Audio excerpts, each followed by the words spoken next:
It's challenge day. Welcome back, challengers. It's your man's Darwin Darko, and I brought with me some dope beats for you to step to. We got 5 projects on the docket as per usual. French Montana and Max B with came out swinging. January 6th, first. I mean, it's a mixtape, but it's the first rap album. I'm gonna say like of significance out in the 2-6. With Narcos, we got Kid Laroi with Before I Forget. The Cribs in the third spot with Selling a Vibe. Zach Bryan, country album, dope stuff with Heaven on Top. And rounding it up with a little special joint, Missio, from a recommendation. We got it. It's called I Am Cinco, and it made the list. So if you know I'm reviewing it, if I'm reviewing it, you know it's worth your listen. All right. What the heck am I listening to? That's what I'm listening to right now. It wasn't a lot that dropped during the holiday season and whatnot. It was not a lot of heat, not hardly anything that dropped that of significance. So I'm glad to be on the other side of it, where we got some people coming out with their projects, and and I'm here to bless y'all with it and give that recommendation. So go ahead and like and subscribe. You're welcome up front. You're welcome. I'm gonna drag you kicking and screaming through all this, but I'm gonna get people to listen to albums again. I know y'all be stuck on y'all playlists and stuff, just want to play singles and whatnot. When they drop, y'all hear those. Y'all spend it one time on YouTube, maybe a music video. But I'm here to evangelize for albums, and I want to put y'all on. You know what I mean? And go ahead and drop a note in the comment. Just like this Missio album I'm about to review, it's a recommendation from somebody who watches the show, somebody who tapped in. All right, so go ahead and hit that like and subscribe so I can swim my way up your timeline whenever I drop new joints. Quick honorable mentions before I go on. The World Cup is coming up this year, and it's a lot of news already. A lot of news breaking out already. We have here from Newsweek. U.S. World Cup boycotts grow as Trump threatens Mexico. I don't know if they meant to rhyme it like that, but I like that. I like that. Calls are growing on social media for international soccer fans to boycott the 2026 FIFA World Cup, which is being hosted across the United States, Canada, and Mexico. This joint gets crazy. While there have been some World Cup boycott pushes in recent months, some over the cost of tickets, there are now renewed calls due to growing unrest, immigration fears, and the Trump administration's move on the international stage, including this dude, Trump, talking about hitting Venezuela, right? And then talking about hitting Mexico, the cartels in Mexico, for the drug runners in Mexico. Mexico is a co-host, by the way, of the freaking upcoming events.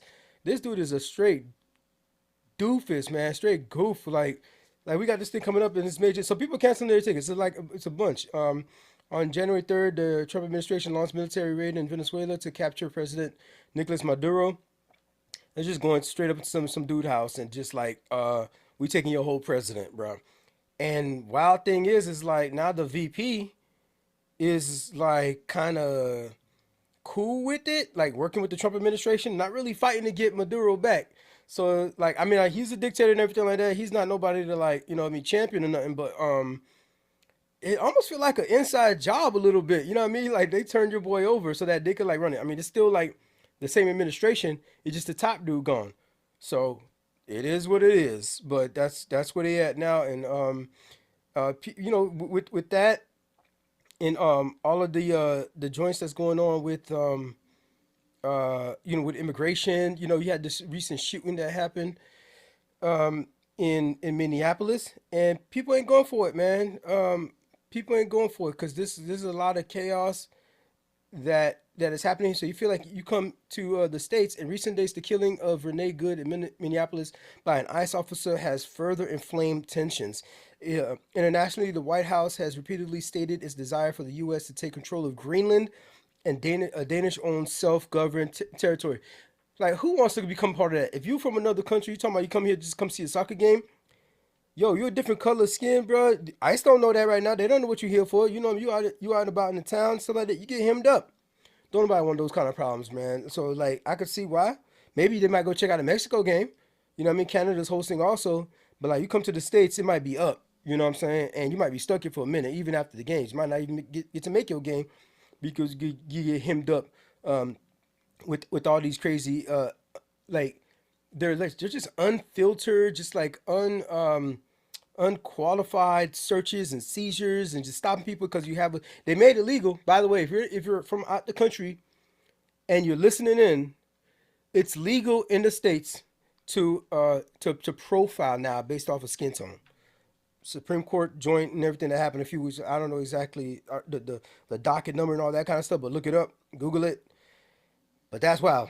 So I mean, it was already happening to me. I'm black in America, so you know, I mean, it's, you know, it been used to that. But like, you thought you were gonna come over here and be comfortable? Nah, bro. Nah, bro. It's up. It's up. But moving right along, we're still in the honorable mention. Australian Open. We back, baby. Tennis season is back. I just I just saw some of the qualifiers and stuff. I was a bunch of no name people, but like, yo, they made it to the qualifiers and they're out there doing their thing. So shout out to them, and you love to see it. I can't wait for the main event to spark off, and that's gonna be on January 17th. So that's like 4 or 5 days from now. The first Grand Slam of the year. It's officially underway, and this is the summertime in Melbourne, Australia. So it's hot. That's always one of the issues that's going on, is that it's hot. You know what I mean? And even though you might be one of the top tier players, you know what I mean, it may very well come down to forget your control, forget your serve game. How's your conditioning, homie? So we'll see what comes out of that. I mean, I'm always on the lookout for Coco, and she actually just had a match with Swiatek, and I mean, kind of like, woman handler, and so that was the United Cup. It was a United Cup, so it was dope to see that, for her to be on top of her game. She was struggling with that serve all that season, went through different coaches and stuff, and so we'll see how the Australian Open goes, but she don't got one yet.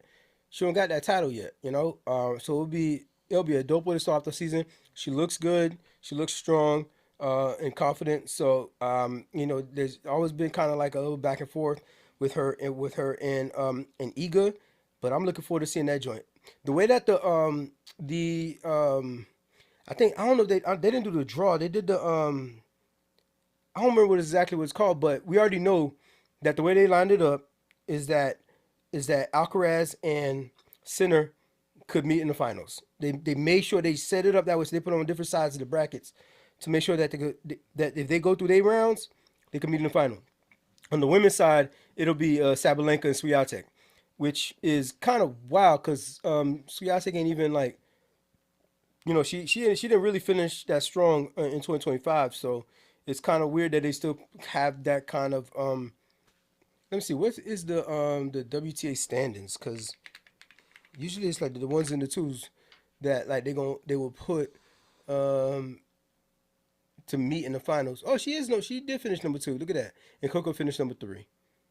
Okay, okay. So right now it's Arena, Iga, and Coco. That's the top three, followed up by Anisimova and Rybakina. So rounding up the top 10, we have two other Americans there, Pagula and Keys, top 10. So number 10 is Benchik. Oh, look at that. Belinda made that joint. Who she kicked out? Alex Drova, maybe. Yeah, okay, interesting. So, okay, looking forward to seeing that. Looking forward to the Aussie Open. The thing is, it's on the other side of the globe and all that stuff. So, like, those matches finna be mad early. They're finna be mad early, and either gonna have to wake up a little bit early to catch them. But always the big names is gonna be a little bit late. They're gonna try to make it close to prime time as possible.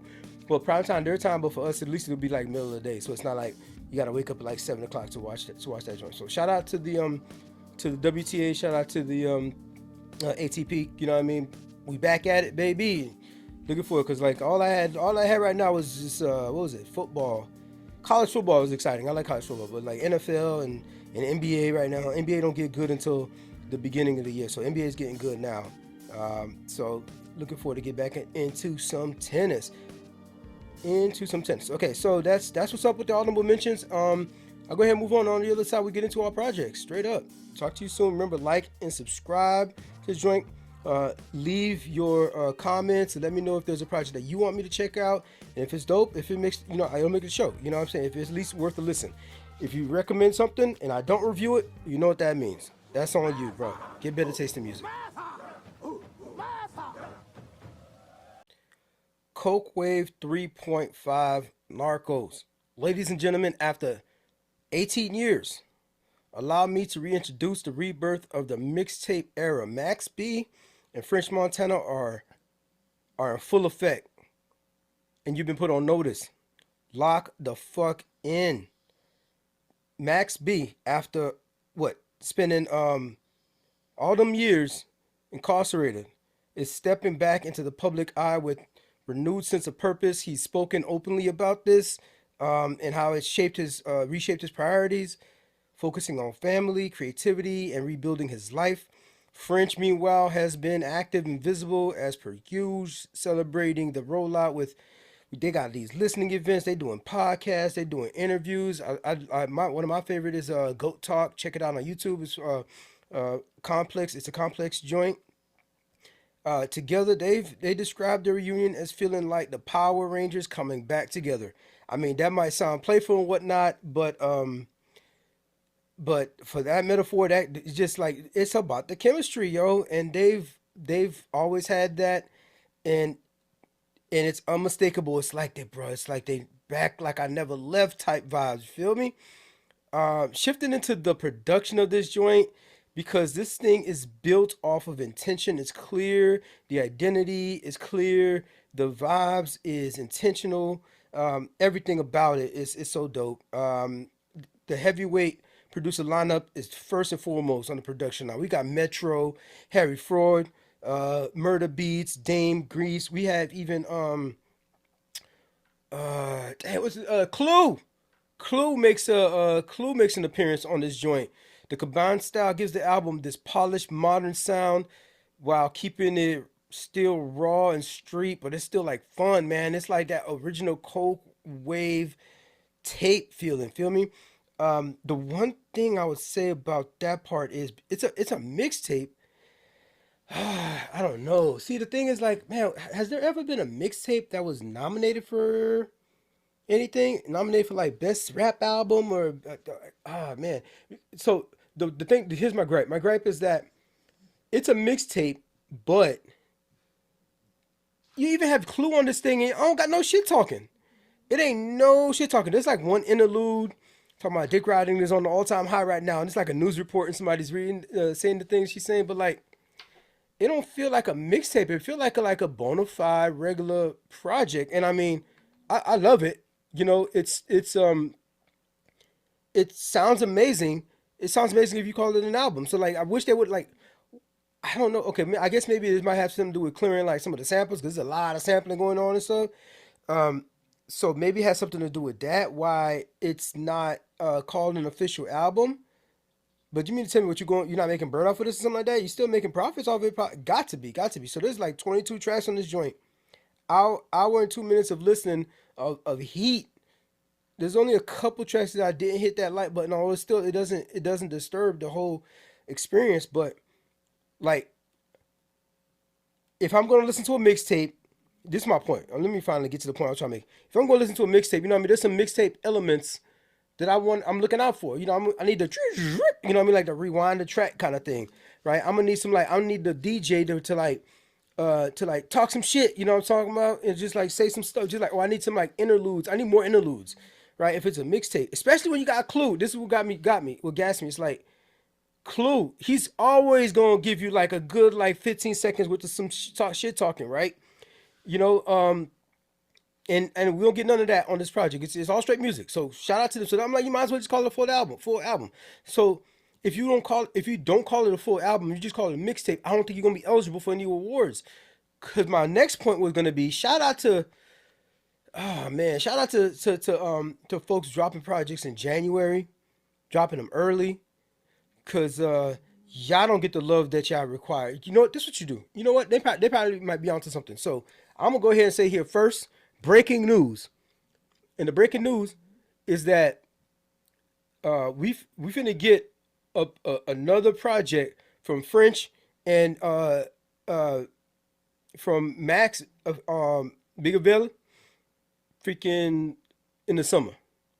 We're gonna get another one in the summer. This is just a taste. Here's why I say this.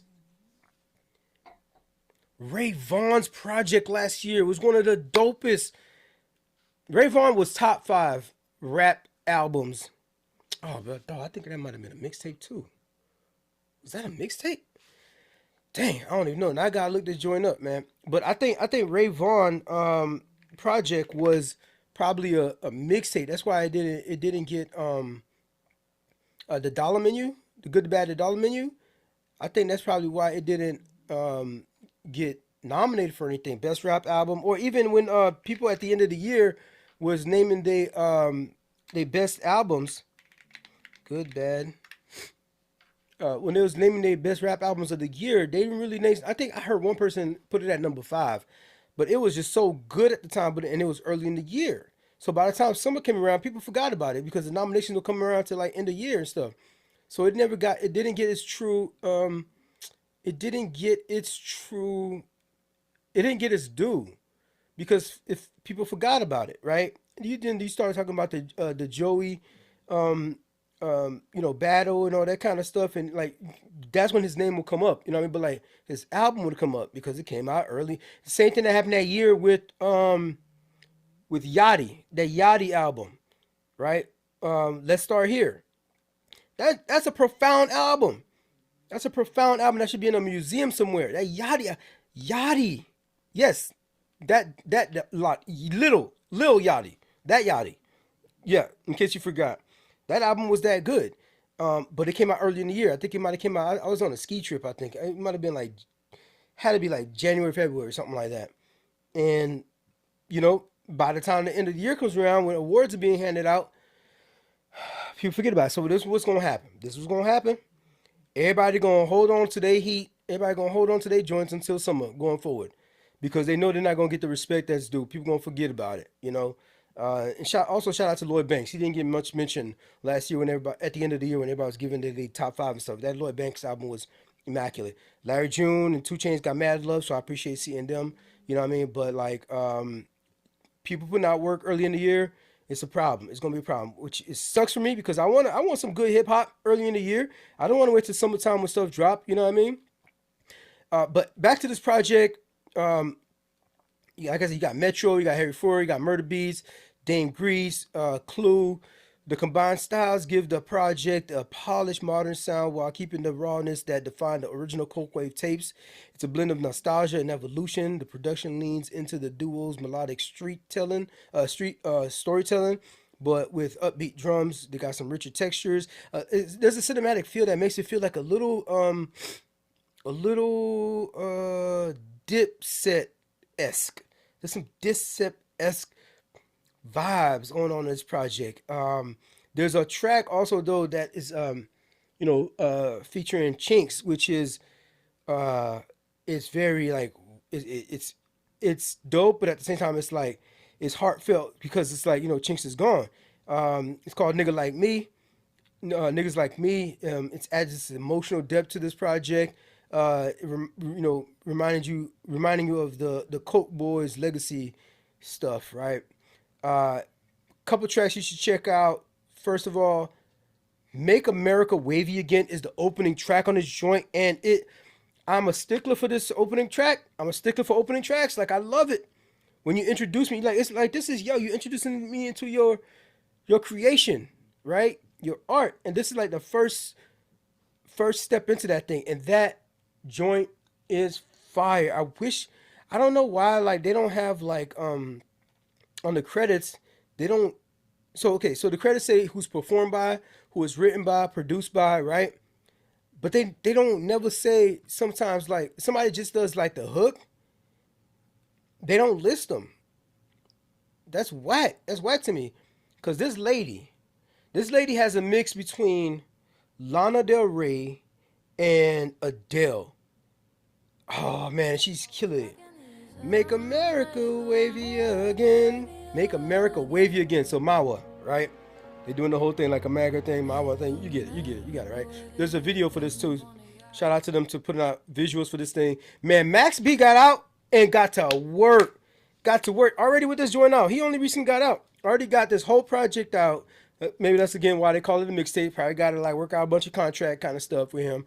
But also got visuals for several of these things on here already. So hop back in the studio. Like talking about back like I never fucking left. That's what I'm talking about. Whipping that wave. This is a short, sharp, and reminiscent of early Coke Wave legacy. It's by let me see who's yeah, this is French was the producer on that joint. So that's the second track on the project. Very short, less than 2 minutes. But maybe it's a mixtape, so maybe that's the vibe. That's something like that is what you would get on a project like this versus a full length album where like that's a really short track for it to be a full track. Metro Wave, Metro has probably the best beats on this whole thing, and it's got some fire on here. And Metro probably has the best beats on it, and I think he's only on one, two, three. He's on 3 tracks on this joint, and that boy understood the assignment because that joint, like you used to when you listen to Metro, you used to like you're probably visualizing like Southern artists and stuff like that. But man, it's got that signature touch. It's dark, it's hypnotic. Metro boy doing this thing. Narcos is another one of my favorites on here. And that's another Metro's joint. 79K plays on this joint, man. Y'all need to step y'all game. Y'all need to be out here. Okay, Whipping That Wave has 2.2 million. We got 8 million on Make America Wave Again. Probably like 500,000 of that is me because I had that joint on repeat. That first track, it's hard for me to get to the whole rest of the album because that you make that the first track, and then I always ended up moving it to the end of the track, end of the track list, so I could listen to it again at the end. It's just that freaking good. Each track feels carefully placed. It's creating a listening experience that flows naturally from start to finish. Man, this it deserves respect to be able to put something out like this in January, knowing that it's a mixtape, knowing that like it ain't gonna get. I mean, it's an announcement, I guess. Max is out. Big Avail is out in these streets, back out. And shout out to him, listening to him in these interviews, the GOAT Talk, like I said. He's on there. Energy is great. Their energy back and forth. I would listen to them if they had their own show. It's like almost like a Jesus and Miro kind of thing. Their energy feeding off each other just like naturally. You can see it. That's why it shows up like this in the music. They're laughing. They're having a good time. Max, you can tell he is happy to be out of jail. He is happy to be out that pen, free and doing the things that he went off of some dumb shit. You know what I mean? Robbing and somebody ended up dying and all this stuff. You know what I mean? And supposed to get like 100 years that got it trimmed down. So thank goodness, he gets a second chance. You know what I'm saying? We all about redemption here. And you just see him, he's just a happy man. He's just a happy camper. And shout out to French, man, looking out the whole time. That's somebody who's holding it down. Hold it down like throughout, you know what I mean? Putting them on, just like keeping in touch with them, as French is progressing his career, he's bringing Max along while he's in prison, just like connecting him with folks, even on the phone. He had who was that? The Rock? I think he had The Rock call him while he was in prison. Like he talking to The Rock. He's like, Dwayne Johnson's on the line. He's talking to The Rock on the phone. You know what I'm talking about, holding it down and stuff, right, and just like speaking life into him and stuff. So you could come out of a space like that. It's a dark space. You could come out and be all and be super resentful. I wouldn't blame you, especially facing all that time, and even after facing all that time, he still did a lot of time, and coming out and just like hugging his boys. I mean, I think I could put it here if I remember it when I edit to put like him coming out the prison. You know, coming crossing that line, talking about crossing that line and be like, this is a different universe. Once I crossed that line, I could never cross that barrier, and boom, you passed it, and seeing them hug his boy and seeing the whole future that's ahead of him, you know what I mean? And people showing them love coming out. I wish everybody got that kind of love. But I know this is a guy that's gonna go places that is what we're talking about. Prison system is supposed to be for what they call that thing. You know what I mean? It's a correctional facility for, I forgot the term, but it's like when you learn from it. You know what I mean? Rehabilitation. Right, and coming out and be you don't have to be a model citizen, but just be like a productive member of society. And if you putting out hits and joints like this, you're productive to me, Cause you giving me something to talk about. You giving me something to pass the day. You throw that thing in the whip. You know what I mean? This is structurally. This is structurally sound. He sounds mentally sound. He sounds fine. He sounds like this is the guy who was in there. He did the work internally, put it in the rhymes, you know, and is happy to be out. And he's gonna show it and put it through the music. It's luxury. It's a soundtrack for luxury. It's confident, smooth. It's grounded in the lived-in experience of these two artists who've just grown together. They might have changed over time, but they survived that joint. The album carries the swagger of uptown New York, but with a maturity that reflects everything that French and Max have been through. This is a joint that you play. You gotta have a hip hop audience, man. You gotta have a hip hop audience who's gonna play this joint. There's somebody that, you know, a group of people that appreciates this joint. Go out on your deck, DJ that thing up. Put this from top to bottom. Just press play. Let that bit ride. You might not hear every track, but do that on your own time, right? Do that when you're in the whip. But like, you throw a DJ setup kind of thing, you know what I mean? You're having a party, grilling or something like that. Put that there. Or if there's like a rooftop bar that you go to, you know what I mean? Like if you get the aux cord, boop, plug that joint in, let that bit ride. Final takeaway is that this project is a restoration. Two artists reconnecting with the roots, their audience, and with each other. And if you didn't know about it, now you know. Hit subscribe for more joints like this. I'll put you on. I'm going to need my like and subscribe. Diving into the Kid Laroi's newest album, Before I Forget. A perfect project that arrives at a major turning point in his life. The dude is 22 years old and he's already a global name, but this project marks a shift in tone, maturity, emotional honesty.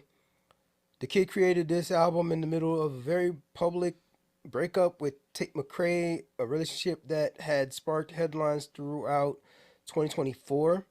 When did this drop? This was January 9th now. So 20, you know, early, he just dropped it, but like, you know, he recorded it last year. The split in July hit him hard, and he's been open about how it shaped the music. Laroi threw out an entire earlier project, an earlier version of this project. Actually, there is one track that survived, but I'll get into that a little bit later. Um, and you know, this is all through the whole breakup and everything like that. So he had to, you know, rebuild his energy, rebuild the whole work that he was working on, and he did it in about 3 months, aiming for something more emotional and focused, and he got it. You know, so um, what we get here is a young artist trying to make sense of heartbreak and fame, adulthood, doing it with more vulnerability than ever before. Let's talk about production because this album is stacked with talent and it's intentional. Wide range of producers from Omer Fetty, FNZ, Vegan. They help shape the sound, giving the album a mix of R&B warmth and modern pop polish. Another point is that it shifts towards vulnerability. The production leans into some softer textures, atmospheric synths, and stripped down moments that let his voice and lyrics take center stage. A clear contrast to his earlier work, which which had like a bunch of more energetic type singles, um, and also he was a whole different space. You know, shout out to R.I.P. Juice World, who was his mentor, um, and man, he's gone through a lot. You know, having a big kind of influence like that, and then the relationships and stuff. You know, and he's only being 22 years old, so he's been through some stuff. So um, to see him put it in the music is good to see him channeling it this way. The Kid Laroi. Um, I appreciate the song, the track title, especially when it talks about before I forget, because he's like, it feels like, let me get all of this out on wax now before I forget.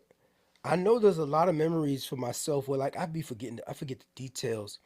Some important pivotal moments in my life where I wish I would have recorded it. I wish I would have written it down. Growing up, we didn't have. I guess I could get a little personal here. Growing up, we didn't have a lot of pictures. I have no video.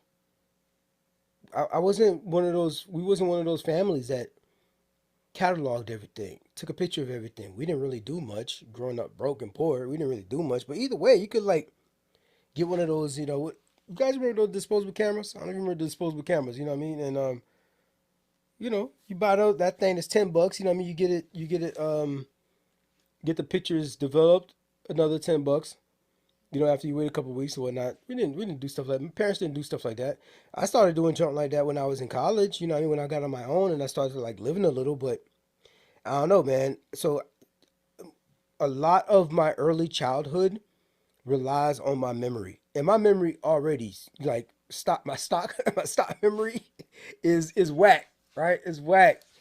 Even from an early age, it's been whack. And as I'm getting older, I'll be forgetting stuff. And I remember thinking how like early memories of my mom. My mom died when I was 14. My mom died when I was 14, so it's like that's like not even a bunch of years to like have formed a lot of like foundational memories. But even then, it's like I can't even remember a lot of stuff. There's only like maybe like a handful of instances that I could like vividly remember memories of my mother. I remember her general face kind of thing, but like pivotal pivotal moment. Oh, why do I keep saying pivotal? Why I keep it being there? I don't know why. But pivotal moments of my mother. It's like I forget these things. I wish somebody would have written it down. I wish somebody would have taken it down like in film or video or something like that. I wish like my dad did that sort of stuff. And my dad's been dead now since 2010. Even stuff for him. I wish I had more.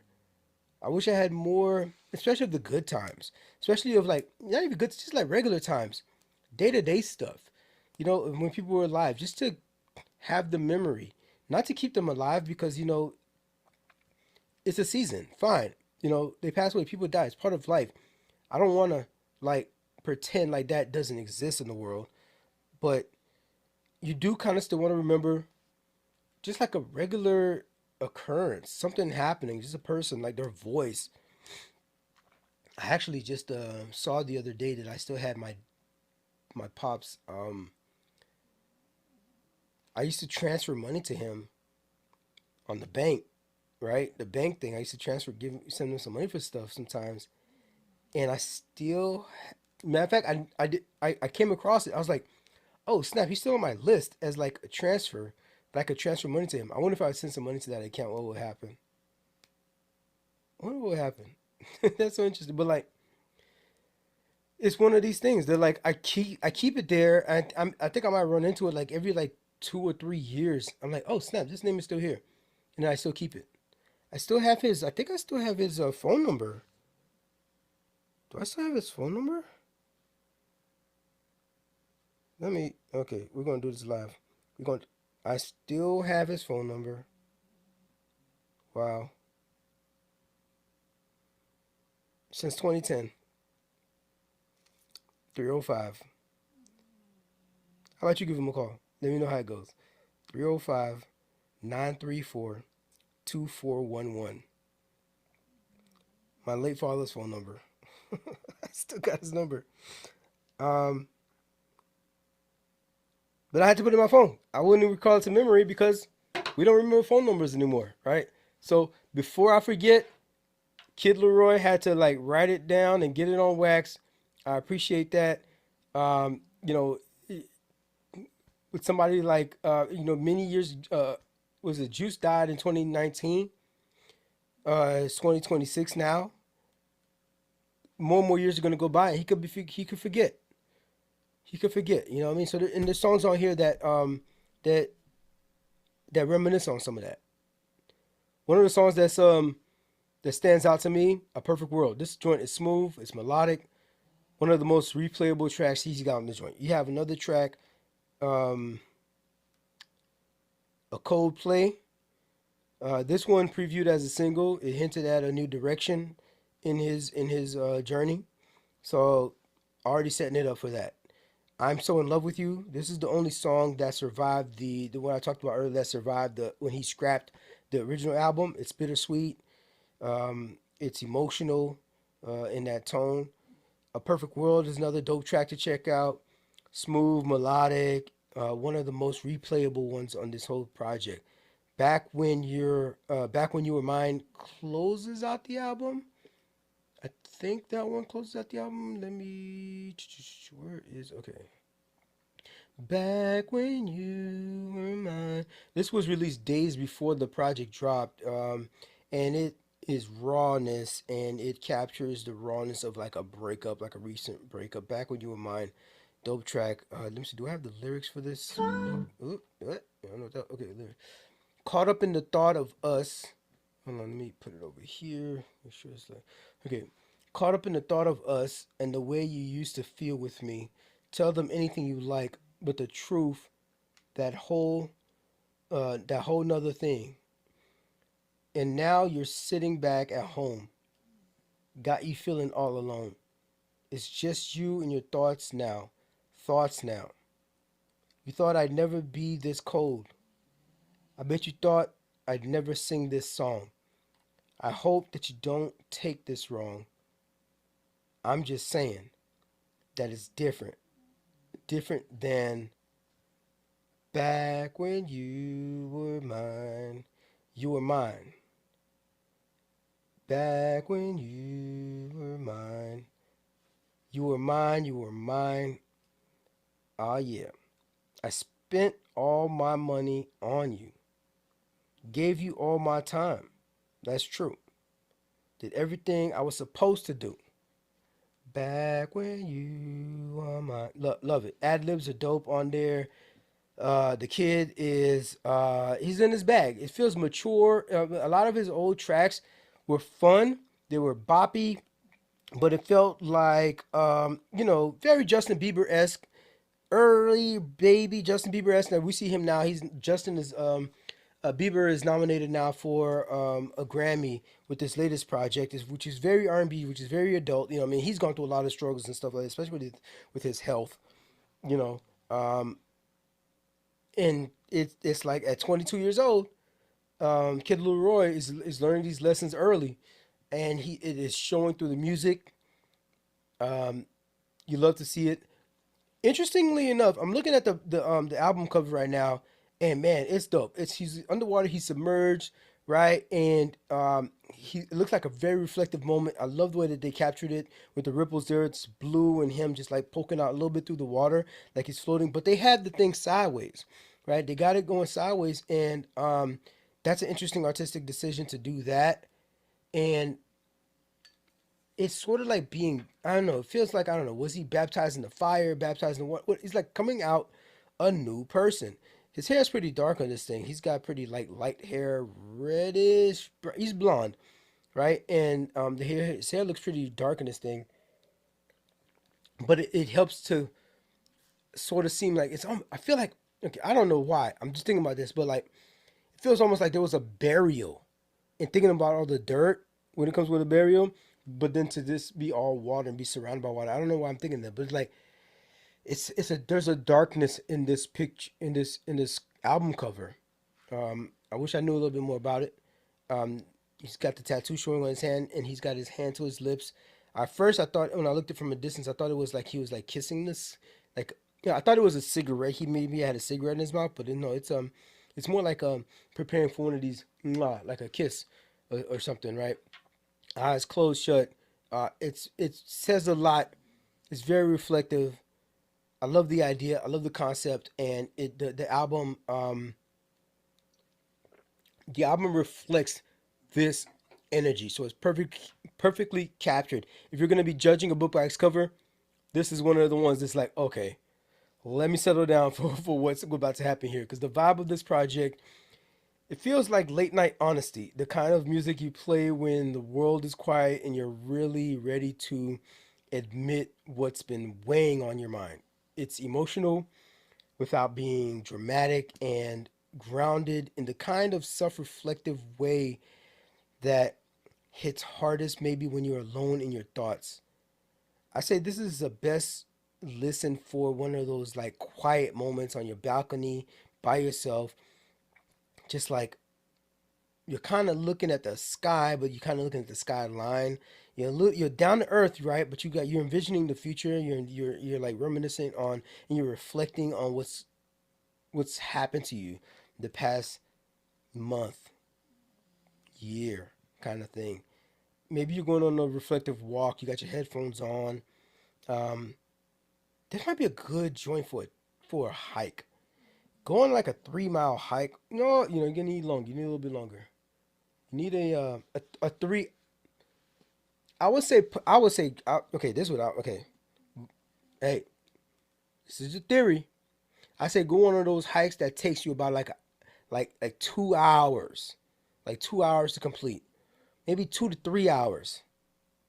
You hike for about an hour and a half, or you come back for about an hour and a half, and put this on repeat. You're gonna have to play it a couple times. This joint is how long is this? This is let's see.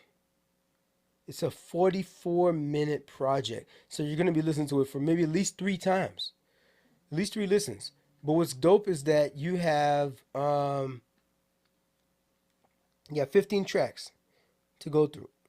It's a good I love that length for an album. 15 tracks. Give it 3 listens. Well, you're here to listen to it at least once because that's what my recommendations are. But if you really want to get the vibes, put that joint on repeat. This is music for folks who've grown up, leveled up, and lived enough life to understand that heartbreak isn't the end. It can be a reset, especially if you've actually moved on. It's a reset. The kid Laroi didn't just make an album. He stuck a flag. He stuck a flag in a pivot point. Like, okay, I am putting this here. This is a marker, and I'm moving on. But I just had to let y'all know that this happened to me. I was there, and and I lived to tell about it. It's the sound of a young artist choosing honesty over hype, and it pays off. It pays off the way subscribing to this channel pays off. I swim up your timeline and bless you with some new joints with another one. It pays off. So hit that button. The Cribs are selling a vibe, y'all.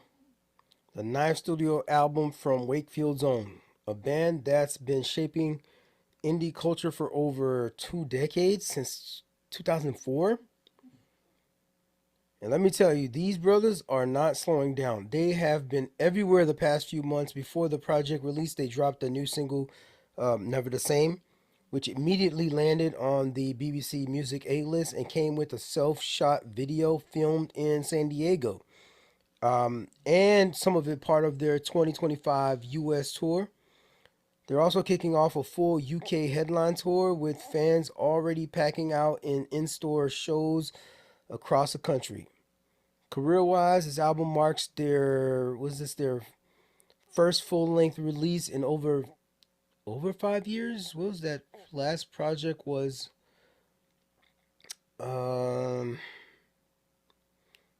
Was that Night Network? I think it was Night Network. Yeah, it looks here that they had another joint. It was one of their live recordings, whatever. I don't like live albums. I don't even listen to them. They could be good. There was one live album I listened to that was good. I can't even remember. I hardly ever listen to live recordings from like the concerts and stuff. But Night Network probably was 2020. So this is Selling the Vibe, and um, you know, this is probably like their sharpest, most emotionally open record yet. Personally, I think it's the sound of a band that's aging, but aging with grace, aging with style. They're not just retreading. Hey, this is who we were. You know what I mean? You remember this, right? You like this? Hey, have some. Oh no, this is still them leveling up from 2020, from 2004 to 2026, and they still leveling up, man. On the production side, Patrick Wimberly is at the controls. The Cribs teamed up with the former Chairlift member, and he also did some work with Management, MGMT. He was a collaborator there, bringing a cleaner, more melodic pop edge to their usual raw indie punch.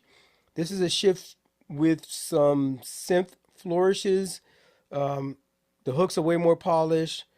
Tracks like tracks like a point too hard. A point too hard is the third one on this joint. It weaves subtle synths into the band's classic dual vocal style, giving the album a bit of a modern flourish without really losing that grit. Um, Overall, it's more measured. It takes a little bit of a reflective tone.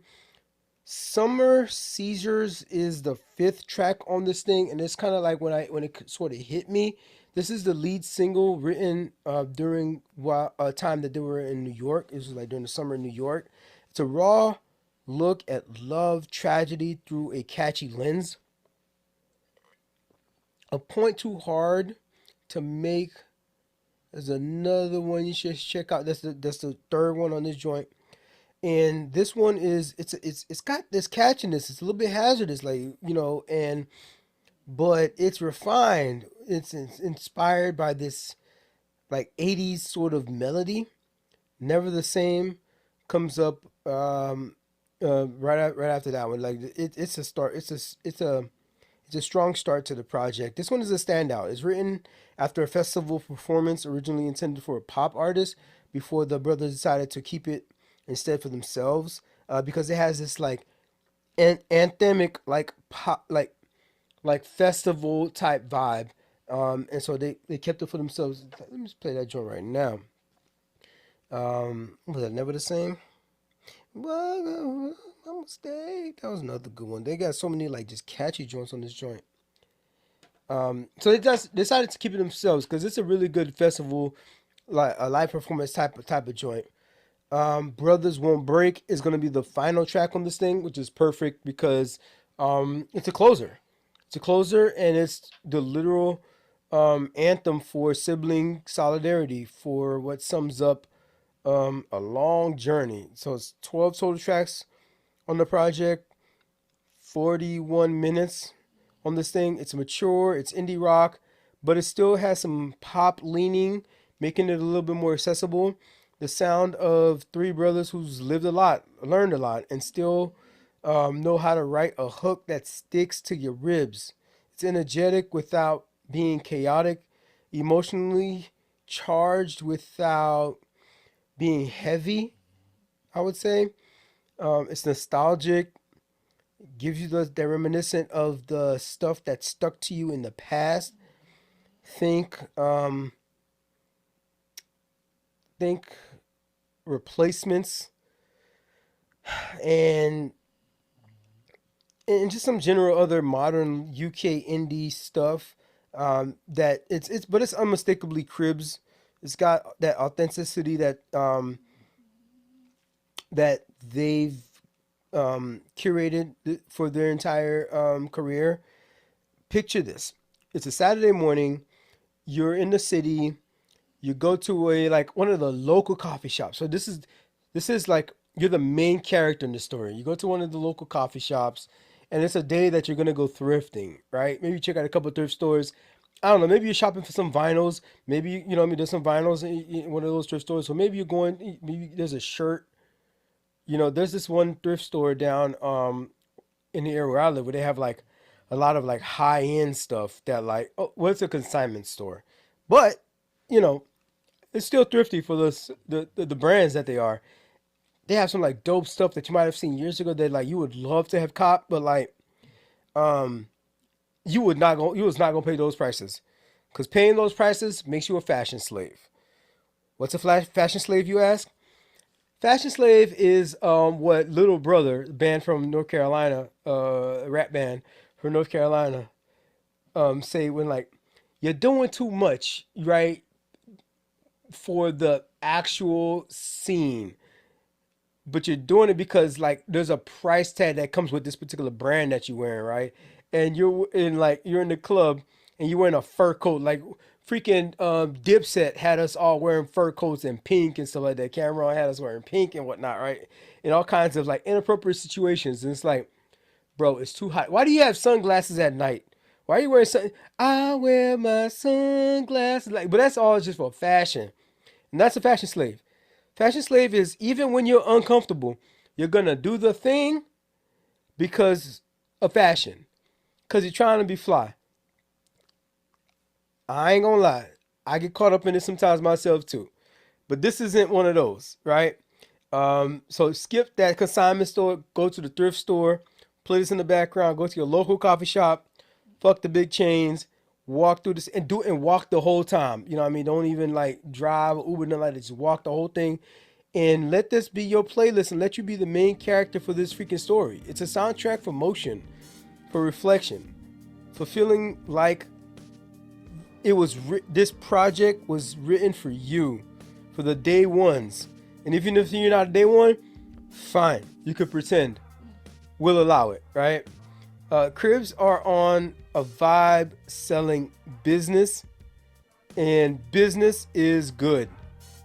You can thank me by hitting that like and subscribe button in that order. Time to dive into Zach Bryan's new album, With Heaven on Top. A sprawling, emotional 25 track journey that feels like a long walk through memory, heartbreak, and redemption.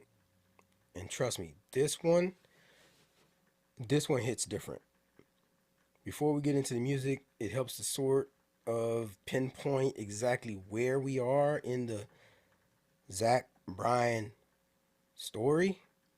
The man has been living a full-on whirlwind life in the past year, so like what, 24, 25.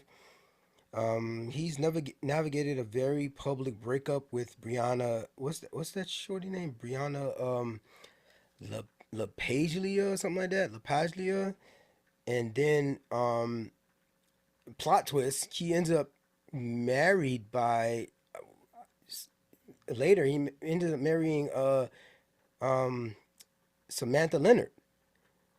They had a private ceremony in Spain. He's been open though about all those struggles that he's gone through, and it's been like a real tough year for the boy. He talks about working through some of this, a lot of emotional trauma, a lot of emotional challenges, and he puts it in the song. But through all of that, he's been writing, he's been touring, uh, still doing the shows, and he's been evolving. And that's what With Heaven on Top captures. It captures an artist who's lived a lot, um, and survived it and came out on the other side with a story to freaking tell. I'm a sucker. I'm going to say this every time. I'm a sucker for opening tracks to a project. And I'm also a writer. Novel coming soon, 2026. Well, I should finish the manuscript in 2026. Maybe the publisher will let me release it in 2027. Maybe I can get out 2026 if there's not a lot of edits. But uh, that's a novel. But I also write poetry. And he opens up this project with spoken word. Son, like if we're here for the substance, if we're here for the lyrics, if we're here for the words, for the story, country music, I've always said is the best, has the best storytellers. I love hip hop. I need my hip hop artists, my rap artists to listen to some country. If you want to know how to tell a story, you got plenty of good storytellers in there. You know what I'm saying? We had a good year. Pusha T, Malice, they're good, great storytellers. Um, um, Slick Rick, great storytellers. My favorite of all time, Nas, amazing storyteller. If you want to go on a journey like you're watching an episode of something, you got to put on some country. If you're into stories, that is. You're not just into the flares and the rhyme and the schemes and the entendres and whatnot. So he opens this thing up with a story. The first track is called Down Downstream. I wish the project was called Down Downstream. He has, the final track, at least on the project, is still called With Heaven on Top. So he keeps it in there. But man, Down Downstream is pretty much the motif carried throughout. We have a track called Okay, so think of evoke what you're evoking with downstream, right? We got another track that comes up later called Runny Eggs. That's the very next track, Runny Eggs. So you're thinking of like something running, something watery downstream. We have a track number six, Drowning. Okay, downstream, and then dry deserts. Of course, the whole the dichotomy of a stream that's flowing and things happening downstream, and then dry deserts, right? All in within that motif. Great for them for him to stick with that there. Rivers and Creeks is another track on this thing. Moving on, we have I would say Miles could even fit into something like that. You have streams that's running for miles. Um, Camper.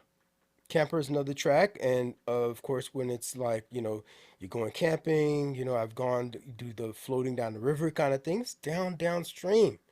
It's all part of that same motif. So I think, and the album cover. Just look at the album cover, right? He's got the dog there. He's petting him. He's in the woods, and there's the water that's right there. Right? It could be like shoreline of a stream of sorts. Fine, whatever. You didn't call the album downstream. You would have been perfect. But then you open up the project with this art in my Zach Bryan voice. I'm doing the voice. Okay. I bought a house from a man in New York. His house had four small apartments in it when he got it back in 78. He said he had seen children grow old and elderly people die in each little apartment. He said he didn't change the wooden floors for 16 years because he knew where each scuff came from. We talked for a bit, and he took me around the corner and told me everything had gone downstream from him. Like that cold water of his life had gone up his back.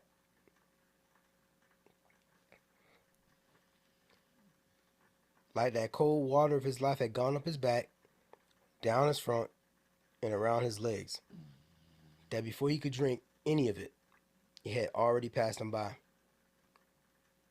I went home after drinking with him a bit and made a pallet and a fire on the floor. I closed my eyes, and right there in the middle of one of the coldest nights Manhattan had seen all winter, I imagined my dog jacking me back home, cutting through some Oklahoman landscape of greens and moisture and heat, and finding some stream running right there in the clearing.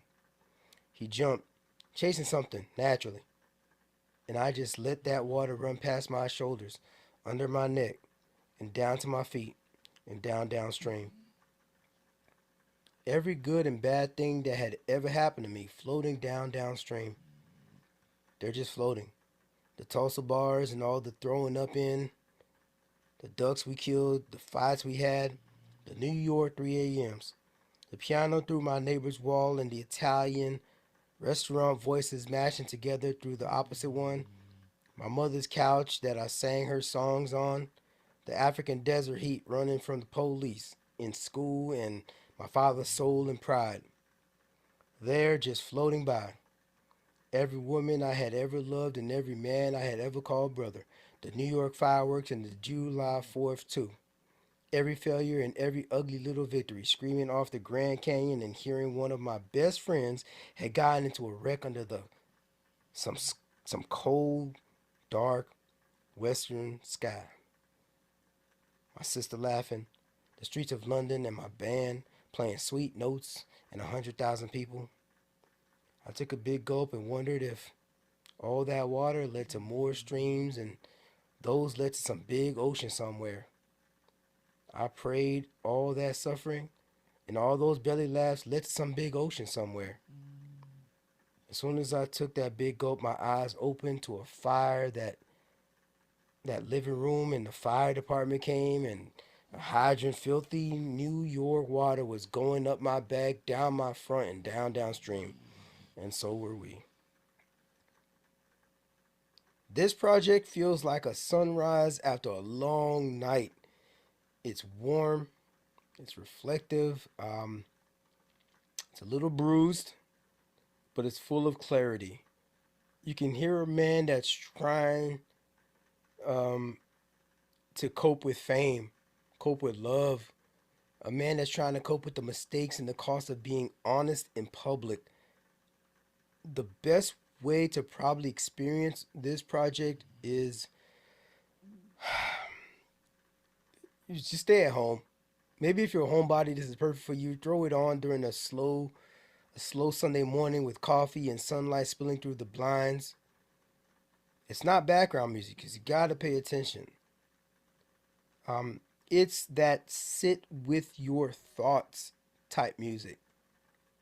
At the end of the day, this project with Heaven on Top is Zach Bryan stepping into a new chapter, personally, and artistically, and whatever long time fan you may be, or maybe if you're just like, you're just jumping in, this album gives you something real to hold on to.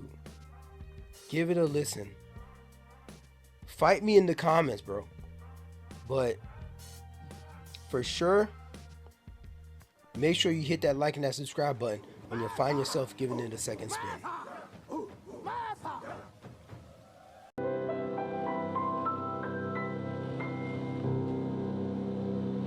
That's so nice.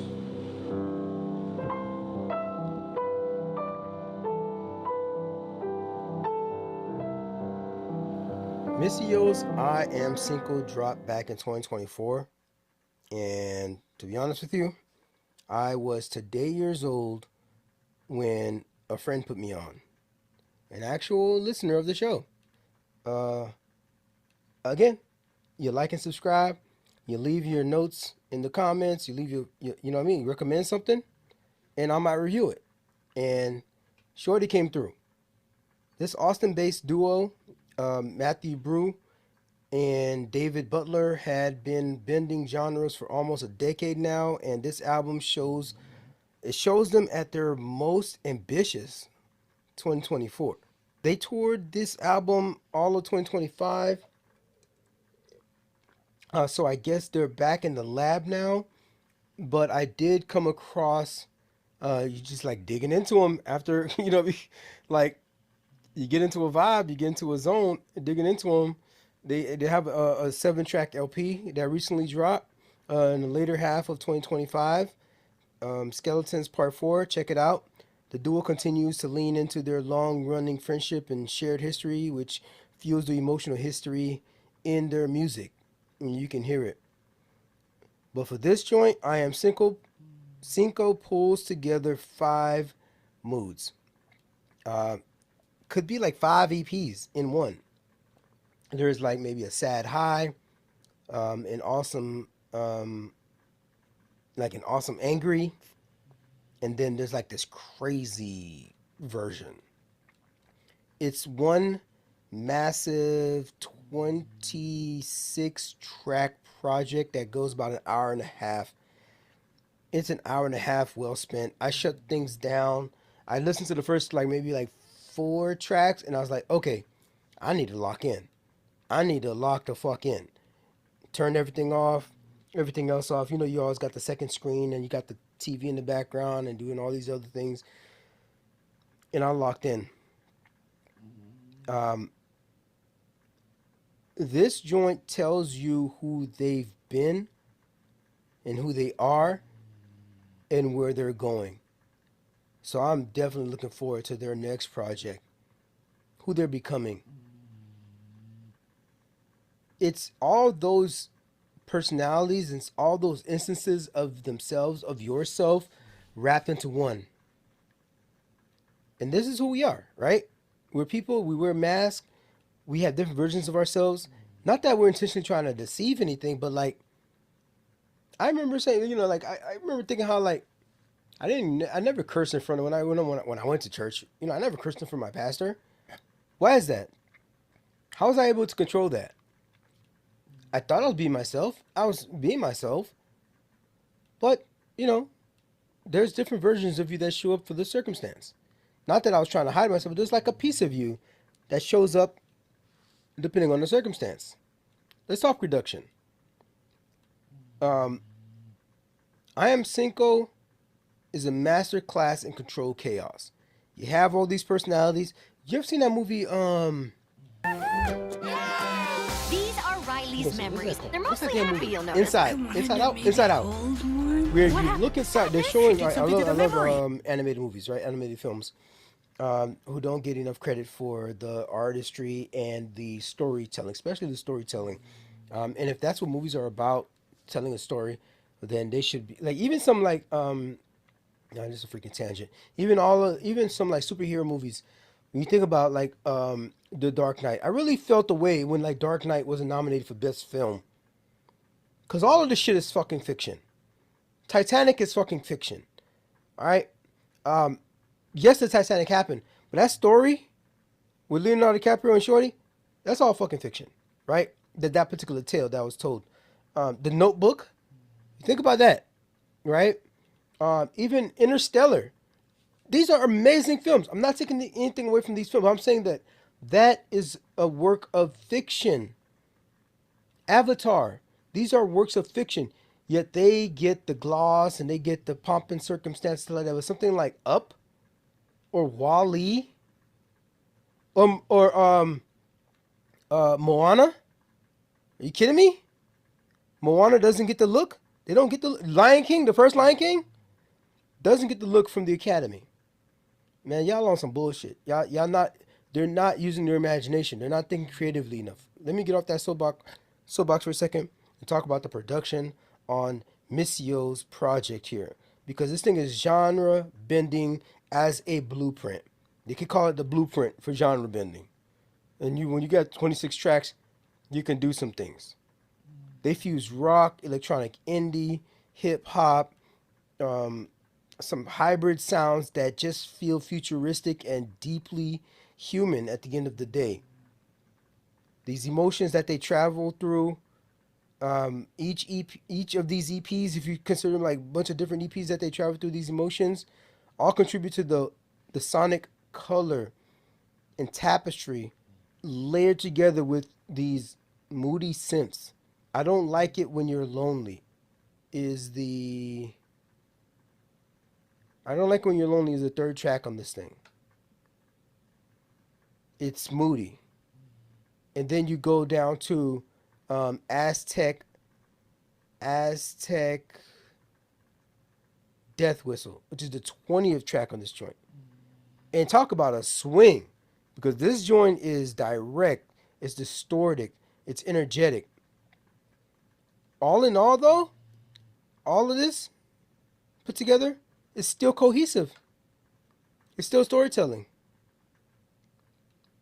It's storytelling through sound design. It all feels intentional. The transitions are smooth. The motifs, they can repeat to keep that coherency going. It's an emotional arc that stays tight through 26 tracks. They did that thing. One of the ones that really gets you into it, Good Vibrations. Good Vibrations is the 7th track on this joint. It's gritty, has this industrial style. It's a banger. Wes Borland has his fingerprints all over it. It's sharp, loud, and it's very cathartic. Ring ting, ring ting, ring ting is the 5th track on this joint. Ring ting. The duo plays with rhythm and hook. It's bounce heavy with a dark edge that fits well in the club adjacent playlist if you're putting one together. It's the kind of song that you'd hear at one of these like rooftop bars before midnight, right? Before midnight, that bell tolling before the pumpkin, right? Right? That's an Easter egg for somebody. Do you know who you are, right? Easy is another dope track. Smoother, it's more melodic. This track gives listeners a breather while still keeping that dark Missio gloss. Fall into a Black Hole comes in. Where is this one? Fall into a Black Hole comes in towards the end of the project, followed by The Higher You Climb. Fall into a Black Hole, Higher You Climb. So this is 23, 24, 25, 26. Fall into a Black Hole, The Higher You Climb, Pull Down Low, and Time. Time is the last track on this thing. This is how you land a plane. This is how you close out an album. The closing track, Time, it feels reflective. The energy is like slowly coming down. The focus shifts towards perspective, acceptance, and the cost of growth. Let me see this. How does this track go? I gotta read some of this one because this thing is. I hold a lot of anger deep inside me. I know you know. The world is fucked and scared of war and violence. I know you know. Time goes where you are. The temperature is rising on the hellhole. I know you know. The rich are full from trampling over bodies, stepping over bodies. I know you know. Act like you don't see it. Time goes where you are. Time goes where you are. Disrespect is something I don't go for. I know that you know. Bro. But what has to be like, I mean, is this my favorite? Fuck it. In a moment, I'm just going to say, like, this is my favorite track. And I loved a lot of this stuff here. I'll put it on the screen. Like, I liked a lot of these tracks. Put it on the track. And you see I hit that like button on that joint. Is, down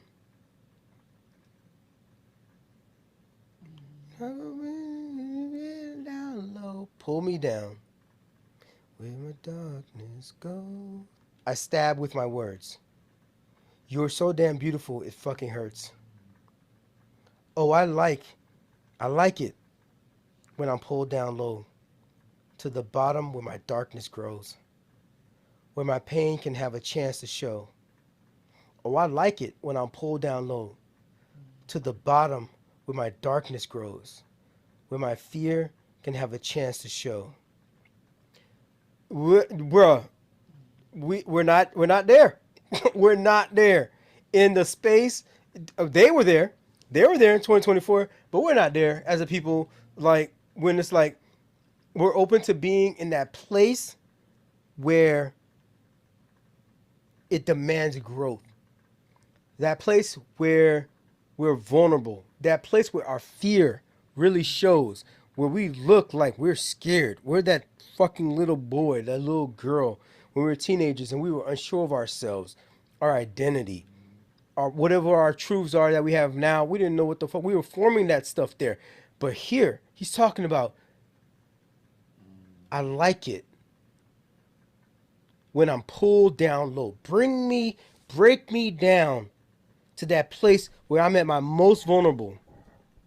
To that place where I am my most unsure. Because that is where my darkness grows. You let that freaking dark side of you just like let it free for a second and just be unfiltered. Where my fear can have a chance to show. Fear is your vulnerability, right? That's amazing. Embracing the chance to show your naked true self. Like, this is who the fuck I am. Embracing who you are and having a witness to it. Take a shot, aim it right at me. Fuck it. Let it out on the one you love. How about that? Have you ever tried honesty? Huh?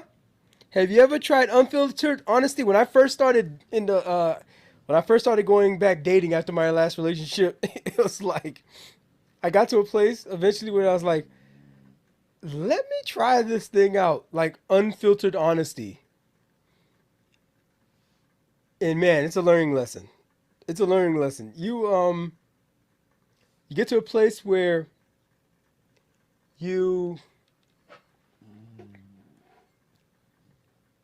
it's not easy. I'm not saying it's easy. Unfiltered honesty, I'm not saying it's easy. But trust me, you feel better after.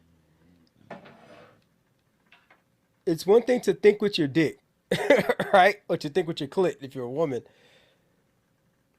But then to let the higher mind win, to let your brain win, and like, yo, I am compromising myself for this situation. I am not being myself. I don't recognize who I was in this situation. You're not being true to yourself. But when you have that moment of unfiltered honesty and somebody accepts you for who you are,